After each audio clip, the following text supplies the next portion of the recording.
আপনাদের আমি দেখাবো যে চন্দ্রমল্লিকা গাছ আমরা বাজার থেকে বা নার্সারি থেকে কিনে আনার পর কিভাবে আমরা টবে প্রতিস্থাপন করবেন এবং কি করলে যে গাছটা ঝাড় হবে এবং তার মাটিটা কিভাবে তৈরি করবেন সেই টোটাল জিনিসগুলো আপনাদের দেখাবো। কারণ অনেক সময় কি হয় দেখুন, আপনারা গাছগুলো কিনে নিয়ে আসেন, কিনে নিয়ে এসে কী করেন মাটি দিয়ে টবে বসিয়ে দেন। তাতে কি হয়, গাছটা দুদিন পর আস্তে আস্তে কি গাছের গ্রোথটা কমে যায় আর কিন্তু গাছটা ভালো হয় না। কোনো রকম গাছটা বড় হলো, কয়েকটা কিছু ফুল হলো, তারপর কিন্তু আর ফুল হয় না। তো আপনাকে আজকে দেখাবো কিভাবে আপনি প্রতিস্থাপন করবেন যাতে গাছে প্রচুর পরিমাণে ফুল হবে। তো তার জন্য প্রথমে কি করতে হয় জানেন তো, তার মাটিটাকে, সয়েলটাকে আগে ঠিক করতে হয়। আপনি যদি মাটিটা ঠিক মতো না করতে পারেন, আপনার গাছের গ্রোথ আসবে না, গাছ ঝাড় হবে না, ফুল বেশি হবে না। তো মাটিটা আমরা কিভাবে করছি দেখুন, এই যে মাটিটা দেখতে পাচ্ছেন, এই যে এখানে মাটিটা, এই দেখুন এই মাটিটার মধ্যে দেখুন গোবর সার দেওয়া আছে। এই দেখুন আনাজের খোসা, দেখুন পুরনো আনাজের খোসা যেটা বস্তাতে রেখে দিয়েছিলাম সেটা আছে, এবং পাতা পচা সেগুলো আছে। এগুলো দিয়ে কি করেছি, এই যে এই মাটিটা দেখছেন, এইটা 1 মাস ধরে ঠান্ডা জায়গাতে শুধু পচানো হচ্ছে। এর মধ্যে গোবর সার দিয়ে আছে, ভার্মি কম্পোস্ট সব দিয়ে আপনার মধ্যে আর আছে শিংকুচি, হাড়ের গুঁড়ো, এগুলো দিয়ে আগে মাটিটাকে কিন্তু রেডি করতে হয়। না হলে ডাইরেক্ট মাটি দিয়ে যদি আপনি চন্দ্রমল্লিকা গাছ বসিয়ে দেন, আপনার গাছটা কিন্তু সেই গ্রোথ আসবে না। কারণ সারটা যেটা মাটিতে দেবেন সেটা যতক্ষণ না মাটির সঙ্গে পচবে, গাছ যখন ওইটা তার খাদ্যটা যখন টানবে, সেই পচলে সার না হলে কিন্তু গাছের কিন্তু কোনো রকম গ্রোথ আসবে না। তো প্রথমেই কাজ হচ্ছে মাটিটাকে আগে রেডি করা। দেখুন এই মাটিটা আমার 1 মাস ধরে কিন্তু রেডি করে রেখে দিয়েছিলাম। এখন প্রতিটা যে আমি এর সঙ্গে যা যা মিশিয়েছি সব কিন্তু মাটির সঙ্গে মিশে গেছে, মিশে টোটাল কিন্তু সার একদম তৈরি হয়ে গেছে। এই সারটাই যদি আমরা এখন যদি এই মাটিটা আমরা টবের মধ্যে লাগি, গাছগুলো বসাই, কিন্তু গাছ দেখবেন 8 থেকে 10 দিনের মধ্যেই গাছ যখনই এখান থেকে টানতে শুরু করবে, সঙ্গে সঙ্গে গাছের কিন্তু গ্রোথ চলে আসবে। তো এইভাবে যদি আমরা না তৈরি করি, অনেক সময় গাছ কিন্তু সেটা হবে না। তো দেখুন আমাদের মাটিটা কিন্তু এইভাবে কিন্তু আমরা রেডি করছি। আর একটা জিনিস বলি, এই যে মাটিটা তৈরি করার সময় এই যে আমরা যখন এত কিছু সারটা সব মিশিয়েছি, মেশাবার পর মাঝে মাঝে কিন্তু এই জল দিয়ে সার এই মাটিটা কিন্তু পচাতে হয়। এটা হচ্ছে মেন জিনিস। আপনার মিক্সিং, সয়েল মিক্সিং যদি ঠিক না হয়, আপনি যত সুন্দরী গাছ নিয়ে আসুন, আপনার গাছের কিন্তু গ্রোথটা একদমই কিন্তু আসবে না। তো সেই জায়গায় দেখুন এটা আমার করা হয়ে আছে। আর দেখুন আর কিছু না, সব দেখুন মাটি ঝুরঝুরে হয়ে গেছে, সব রকমের সার কিন্তু আমরা মিশিয়ে এটা কিন্তু আমরা রেডি করে নিয়েছি। তো এখন আমরা দেখুন এই যে গাছগুলো দেখছেন, এই চন্দ্রমল্লিকা গাছগুলো আমরা দেখুন নিয়ে এসেছি। দেখুন এখনও সেই প্যাকেট করা আছে, দেখুন এই যে গাছগুলো নিয়ে এসেছি। তো সেগুলো আপনাকে আমার প্রতিস্থাপনটা করাটা আপনাকে কিন্তু আমি দেখাচ্ছি। দেখুন আপনার তার আগে একটু দেখিয়ে দিই, দেখুন এই যে গাছগুলো দেখুন চন্দ্রমল্লিকা গাছগুলো, এই গাছগুলো কিন্তু আমি আগে বসিয়ে নিয়েছিলাম। বসাবার পর দেখুন গাছগুলো কত সুন্দর, দেখুন গাছে গ্রোথ এসছে, দেখেছেন কত সুন্দর। এগুলো আমার 1 মাস আগে বসানো। 1 মাসের মধ্যে দেখুন আমি এইভাবে মাটিটা করেছি বলে বসাবার সঙ্গে সঙ্গে দেখুন গাছে গ্রোথটা কীরকম নিয়ে এসছে। স্টেপ বাই স্টেপ আমরা বসিয়েছিলাম, ওইটা কিছুদিন পর দেখুন এই গাছটা আমরা বসিয়েছিলাম টবে। দেখুন ছোট্ট টব, দেখুন তার মধ্যে দেখুন গাছ দেখেছেন কত ঝাড়, কত সুন্দর হয়ে গেছে। তো এইটাই হচ্ছে মেন ব্যাপার, মাটি যদি আপনি সঠিকভাবে প্রস্তুত যদি না করতে পারেন, গাছটাই কিন্তু হবে, ফুল কিন্তু হবে না। তো এইভাবেই কিন্তু আমি স্টেপ বাই স্টেপ, দেখেন আমার এই যে এতগুলো চন্দ্রমল্লিকা গাছ দেখছেন, আমি এগুলো স্টেপ বাই স্টেপ কিন্তু এগুলো আমি বসিয়েছি। তো সেইটা আবার আমি কিছু গাছ নিয়ে এসেছি, সেগুলো কিন্তু আমি আপনাদের বসাবো, দেখাবো। দেখুন এর জন্য দেখুন আমরা টব নিয়েছি, আর টব যে খুব বড় নিতে হবে তার কিছু নেই। মেন হচ্ছে খাবার ঠিকঠাক দিলে ছোট জায়গাতেও কিন্তু আমরা ফুল কিন্তু ভালো হবে। তো আমি দেখুন এই 3টে টব নিয়েছি।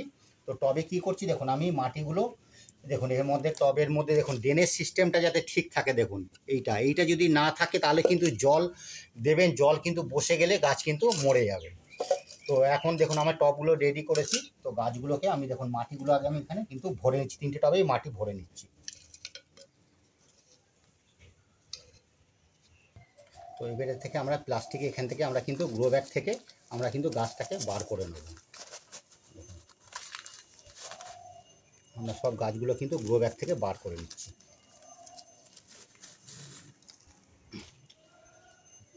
দেখুন এগুলো আমরা গ্রো ব্যাগ থেকে বার করে নিলাম। বার করার পর দেখুন পুরো দেখেছেন কত শেকড় পুরো ভর্তি হয়ে গেছে। এখান থেকে কী করবো, যখন বসাবো আমরা কিছুটা না মাটি আমরা এখান থেকে না ভেঙে দেবো, এখান থেকে মাটিগুলো এরকম করে কিছুটা করে দেবো। করার পর দেখুন এটা আমরা পুরো বসিয়ে দিলাম এখানটাতে। দেখুন বসাবার পর প্রতিটা জায়গাতে কিন্তু প্রতিটা আমরা এর মধ্যে টবের মধ্যে কিন্তু আমরা বসিয়ে দিচ্ছি। দেখুন আমরা টবের মধ্যে এই গাছটা গ্রো ব্যাগ থেকে বার করে এখানে বসিয়ে দিলাম। এরপর কিন্তু আমাদের যে তৈরি মাটি যেটা আছে সেটা দিয়ে কিন্তু ভালোভাবে কিন্তু আমরা এখানে পুরো ঢেকে দেবো কিন্তু, কারণ এতে আমাদের সব রকমের সার দেওয়া আছে, সব কিছু এর মধ্যে আমাদের কিন্তু দেওয়া আছে। তো এগুলো আমরা কিন্তু ভালো করে মাটি দিয়ে আগে ভরাট করে দিচ্ছি। কারণ এইভাবে যদি আমরা গাছ প্রতিস্থাপন করি, দেখবেন এই গাছটা বসাবার আপনার 15 থেকে 20 দিনের মধ্যেই দেখবেন গাছটা কি সুন্দর গ্রোথ নিয়ে নেবে। না হলে শুধু মাটি দিয়ে বসালে কিন্তু সেই গাছের গ্রোথ কিন্তু আসবে না এবং ফুলও কিন্তু ভালো হবে না। আর একটা দেখো এই দেখুন এখানে গোবর সার দেওয়া আছে, দেখুন পুরো গোবর সার একদম শুকনো হয়ে গেছে গোবর সারটা। দেখুন এগুলো সব মাটিতে মেশানো আছে এবং এগুলো গাছটা যখন একটুখানি বড় একটুখানি ধরে যাবে তারপরে কিন্তু আবার এই গোবর সারগুলো কিন্তু আমরা এর মধ্যে কিন্তু দেবো। দেখুন গোবর সারগুলো এটা কিন্তু আছে। তো যখন এগুলো আমাদের দেওয়া হয়ে গেল, এবার মাটিটা আমরা সম্পূর্ণ ভালোভাবে মাটিটা আমরা দিয়ে দিলাম। এরপর কি করতে হবে, এখানে একটু দেখুন যে আমরা জল দিয়ে দেবো ভালো করে। কারণ এইভাবে যদি প্রতিস্থাপনগুলো আমরা না করতে পারি তাহলে কিন্তু আমাদের গাছটাই কিন্তু হবে, ফুল হবে না, আর গাছের গ্রোথটা কিন্তু ঠিকমতো আসবে না। সব সময় হচ্ছে মেন ব্যাপার হচ্ছে যে কোনো আপনি গাছ বসান, যে কোনো গাছ মেন হচ্ছে সয়েলটা, সেটা যদি আপনি ভালো করে যদি না তৈরি করতে পারেন গাছের কিন্তু গ্রোথ আসবে না। সব সময়ের জন্য মেন ব্যাপার হচ্ছে খাবার। আর যেহেতু আমরা টবের মধ্যেই গাছগুলো করি তার জন্য একটুখানি খাবারটা কিন্তু বেশি আমাদের সব সময়ের জন্য কিন্তু দিতে হয়।